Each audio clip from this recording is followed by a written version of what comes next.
Bibiliya yera, Itangiriro igice cya 5, urubyaro rwa Adamu.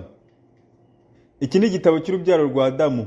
Ku munsi Imana yaremeyemo umuntu afite ishusho y'Imana niko yamuremye, umugabo n'umugore niko yabaremye, ibaha umugisha ibita umuntu ku munsi baremeweho.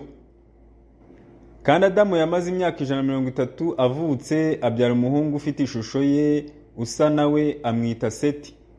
Amaze kubyara Seti, Adamu arongera amara imyaka 800, ayibyaramo abahungu n'abakobwa.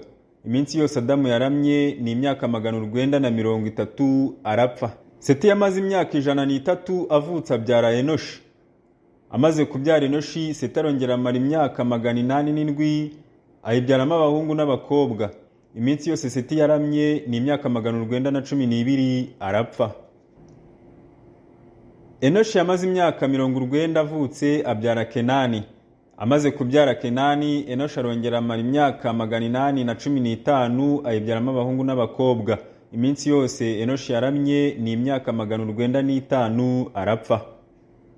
Kenani yamaze imyaka 70 avutse, abyara Mahalaleli. Amaze kubyara Mahalaleli, Kenani arongera amara imyaka 840, ayibyaramo abahungu n'abakobwa.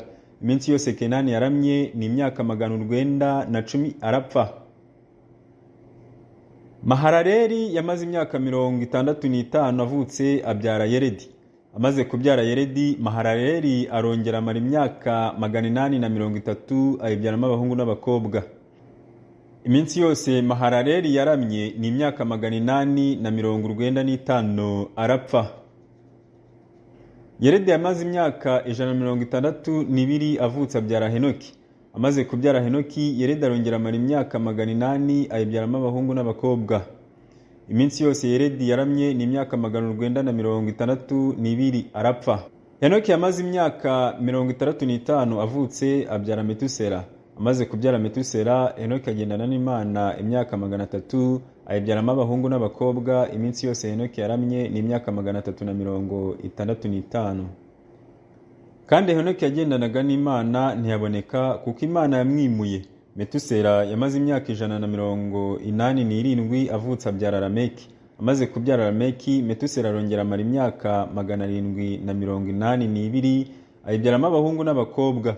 Iminsi yose Metusela yaramye ni imyaka 969, arapfa. Lameki yamaze imyaka 182 avutse, abyara umuhungu, amwita Nowa, ati: "Uyu azatumara umubabaro w'umurimo wacu n'umuruho w'amaboko yacu uva mu butaka Uwiteka yavumye."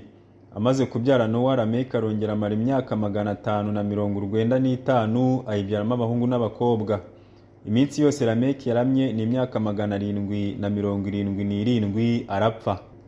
Nowa yamaze imyaka 500 avutse, abyara Shemu na Hamu na Yafeti.